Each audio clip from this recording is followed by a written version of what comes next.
قتل الموت هذا نجمد ودمنا صعب وعملت هالكن جوجنا يريد كنت مدي مرحوم محمد شيخ حسن نورية باستر محمد شيخ حسن نورية وعن أمد رئيس مالند كودهان أنا قال لافك أمد رئيس مالند كودهان من الجوت وقت عسدانية يريد كنت مدي مرحوم باستر محمد شيخ حسن نورية وعلى هاي دمانتين سمري مالاي نقصيو كودهان أمد رئيس مالند جارهانا qoyskii aqraad ku baxay ilaahay sameeyay khasiyo isagana waxa ilaahay uga barnay in xariis janno ka waraabiyo assalaamu alaykum warahmatullahi wabarakatuh bismillah aw hooyan doono oo nafta ilaahay subhanahu wa ta'ala ka qaadi doono maanta ay noqotay in walaalkeen marxuum ambassador maxamed sheekh xasan nuuriye oo ku geeriyoodo degmada Boorama waxaan uga tacsiyadeynayaa marka horeysa eheladiya qaraabadii oo ku kala daadsan daafaha duniyada gaar ahaan Kanada iyo Ingiriiska iyo Mareykan waxaan uga tacsiyadeynayaa geerida naxdinta leh ee ku timiday marxuumka ambassador waxaan kaloo uga tacsiyadeynayaa dhammaan shacbiga Jamhuuriyadda Soomaaliland waa nin mas'uul ahaa waa nin xilal badan soo qabtay waa nin ummadda Soomaaliland iyo ummadda Soomaaliyeedba ka muuqday waqtiga ummadda Soomaaliyeed jirtay wuxuu ahaa safiir وحان أجاسمه كهوتردي قرشين الصوماليات وحان الحلال بدن كسوق قبتي خرنك صوماليات بريجي وجتي مركز دم الصوماليين قتينا وحها سفير كالصوماليين نفردي أما وكيل كالصوماليين نفردي هذا الصوابة وحان معان وحان دجن وحان رنتي مهنة دبلوماسية آديات ويقام بها بدن كسور حجري إلهي سبحانه وتعالى لكن نفبان للدينين قف بان أدونك كوارين هذو كواري لها النبي الله محمد كواري لها قف كواري مايو من وانا أكسرني من حلوان ويتقي مركا الله من حريستو مالي وانا أكسبو تقي مالي خير له إلهي سبحانه وتعالى تقي ما دام أولادي سيكوي أو دلي يكوي أوجا يا عيال مالي خير له تقي إلهي سبحانه وتعالى وحنا قبريها لما قرابة هلدا meel kasta ay joogaanba sabir iyo iimaan Allah ka siiyo kan taasi uga diraya dhamaan ummadda reer Soomaaliland waan qoyskii iyo qaraabadii oo aan kamid ahay qaraabada oo yahay abtigay ambassador Maxamed Sheekh Xasan ilaahay naxariis jannaha ka waraabiyo wuxuu ahaa nin soo kifaaxay oo qaranka Soomaaliya qaranka Soomaaliland wax badan ka soo qabtay wuxuu ahaa joogna aaskii ambassador Maxamed Sheekh Xasan Nuuriye annaga wasaaradda iyadoo khaarijiga ayuu kamid ahaa wuxuu ahaa dawladdii hore ee Soomaaliyana wuxuu ahaan jiray safiir Kanada inoo joogi jiray imikana wuxuu ahaan jiray safiirkii Itoobiya inoo joogay haddaan wasaaradda khaarijiga nahay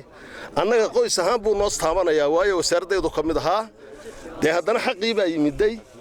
waxaan leenahay samriye iimaan dhammaan Soomaaliland taasiyo samriye iimaan markaleehay Allah ka siiyo gaar ahaan qoyskii ka baxay baan si gaar ah u tacseenaynaa raajicuun waxaanu taxsuud dareynaa marka hore qoyskii iyo qaraabadii ehelkii iyo dhammaan shacweynaha reer Soomaaliland Maxamed Sheekh Xasan Nuuriye wuxuu ahaa shakhsiyad ku dayasho mudan in lagu daydo inna lillahi wa inna ilayhi raajicuun inna lillahi wa inna ilayhi raajicuun maanta waxaynu halkan u joognaa oo aynu soo galbinay oo geeriyooday safiirkeenni Maxamed Sheekh Xasan Nuuriye oo muddo badan hanu asxaab ahayn isaga Maxamed Nuur Faahiyo ag jooga Xasan Usmaan Xasan Mire wuxuu ahaa nin saaxiibtinimo wanaagsan nin wuxuu ahaa sheeko wanaagsan nin deeqsi oo gacan furan buu ahaa nin dadkoo dhan isku mid yihiin buu ahaa oo dad jecel oo intuu dibadaha joogana dadka qurbaha jooga aad u caawin jiray oo in badan buu Canada iyo Nigeria iyo dhulka dibadaha wareegayay markii dambana Soomaaliland buu ku soo noqday wuxuu sameeyay wuxuu la shaqeynayay hay'adda la yiraahdo UNDP International ka wuxuu ahaa international diplomat siyaasi international oo professional ku ah international diplomacy-ga iyo xiriirada caalamiga ah ayuu ku ahaa nin khabiir ah ayuu ku ahaa kullu man عليها فان كل من عليها فان قراءك ku jirta qof kasta oo day joogaaba dawuu tagaya ويبقى وجه ربك ذو الجلال والإكرام بقركم بحرية سلا ولد إلهي صبر إيمان هاي النغسيو راجعون كل نفس ذائقة الموت الله ونحرسته أمباسادور محمد شيخ حسن نورية أو أها شخصية meel kasta geeska Soomaaliyeed oo madkuna shay magac ku lahaa run ahaantii waan uga tacsiideynaa qaranka Jamhuuriyadda Soomaaliland iyo degmada Booramaba iyo eheladii iyo qaraabada ka dhintayba waxaan leenahay tacsiid tiiraansan ayaan uga diraynaa ilaahay ha u naxariisto ilaahay jannadiisa meel jannatul firdaws meel fiican wayna ilaahay raajicuun waxaan halkan tacsiid uga dirayaa dhammaan ummadda Soomaaliland iyo ummadda ku nool gobolka Awdal degmada Boorame qaraabadii eheladii caruurtii xaaskii uu ka dhintay Ambassador Maxamed Xasan Nuuriye wuxuu ahaa nin muddo dheer soo shaqaynayay wax badan soo qabtay taariikh dheer leh isaga iyo walaalihiiba oo wuxuu ku dambeeyay ugu dambeyntii dalka Kanada oo safiirka ahaan jiray waqtigii dawladii hore burburtay halkana hawlo badan buu ka qabtay oo safiirka ahaa dalka Itoobiya markii Somaliland ay xorriyadda dib u soo noqotay waxaan ilaahay uga baryaynaa inuu jannadii ka waraabiyo waa la istaba socdaa maalinba ninba godka galaya in ilaahay jannadii ka waraabiyo innakana samiriyoon halkan maanta waxaan ku aasaynaa Ambassador Maxamed Xasan Nuuriye waxaan leeyahay luxudka Allah u nuuro tareekadii iyo dadkii uu ka tagay ee dhammaan ummadda Soomaaliyeed iyo gaar ahaan ummadda Somalilandba waxaan leeyahay sabir ma Allah ka siiyo ma ahayn reer Xasan Nuuriye Soomaaliyun ma ahayn reer Xasan Nuuriye geesko dhan bay ahaayeen waa la wada garanayaa safiiradii waxay ahayn saddexda dal ee Itoobiya iyo Djibouti iyo Soomaaliya ay ahaan jireen wax reer caalami ah ayuu ka dhashay waxaan leeyahay luxudka Allah u nuuro waxa weyn sida loo sheegay aqoontiisu sareysa bay ahayd nin kartiisu sareysa bay ahayd maalintiisa maanta noqotay waxaan leenahay luxudka Allah u nuuro tareekada iyo dadku tagay sabir iyo Allah ka siiyo dhammaan sayyidina Maxamed wa ala alihi wa sahbihi wa sallam wa taabaa geeridii baan joognaa xabaali waxa weeyaan Maxamed Sheekh Xasan Nuuriye Allah u naxariisto taariikhdiisa oo taad looga sheekeeyay ragii waliba maaragta macruufka ilaa iskuulada ay wada galeen isku gadaayeen aad looga sheekeeyay maanta waxa ka antay Allah u naxariisto isaga intaas wuxuu ilaahay u naxariisto ehelkiisii iyo dadkiisina iyo intii taqaanayna samiriye iimaan wayna ilaahay raajicuun kullu nafs daa'iqat al-maut waxaan maanta halkan annagoo ka xun aan ku aasanaa waanu joognaa xabaalihii ambaasadorkii weynaa Maxamed Sheekh Xasan Nuuriye Allah u naxariiste oo aanu maanta aaskiisii joogno waxaan uga rajaynaynaa aan uga baryaynaa ilaah waaxidka ah in qoyskii iyo eheladii uu ka dhashay samiriye iimaan ka siiyo dhammaanba shacabka reer Somaliland iyo shacabka Soomaaliyeed meel kastoo ay joogaanna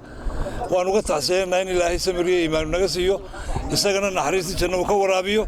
sidaa loo soo sheegay ambaasadorku wuxuu ahaa tiir weyn oo maanta ka dumay Somaliland nin wuxuu aad iyo aad u dad jecel nin wuxuu ahaa gacan furan buu ahaa wuxuu ahaa diblomaasi aad iyo aad ugu xeel dheer arrinta diblomaasnimada waxyaabo fara badanna uu qabtay intii uu diblomaasiyadda ku jiray haddii ay noqoto Soomaaliya iyo haddii ay noqoto Somaliland xilal fara badanna halkan daba uu ka soo qabtay marxuumku wuxuu ahaa tusaale waa laga sheekay marxuumka taariikhdiisii si gaar aniga walaalkay buu ahaa walaalaan u nahay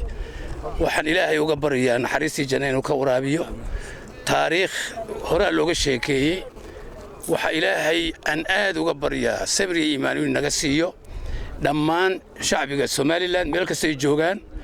gaar ahaan qoyskiisii ehelkiisii caruurtii uu dhalay xaaskii dhammaan waxaan leeyahay ilaahay jannadii ha ka waraabiyo wanaagii iyo sharafkii uu ku lahaa qaranka Somaliland iyo dhammaan محمد شيخ حسن نورية سفيرك الله نحرسه تاريخي هورادن ولا شيء أنا أبي يسقي يرانتي سباق طرية aabiye wuxuu ahaa sheekh xasan nuuriye oo magacaaba sheegaya wuxuu ahaa sheekhii geeska inta deegaanka galbeedka ilaa diridhaba iyo laga gaadhay iyo ka shishe sheekhii cilmiga diinta fidin jiray buu ahaa sheekh xasan taasaan ula baxay sheekhii mashaayikhdu ahaayo taasuu ula baxay sheekh xasan nuuriye maxamed bay noqotay annagu iskuulka waxaan wada gallay 52 aw barre wuxuu ahaa yaraantiisii inan aad u degan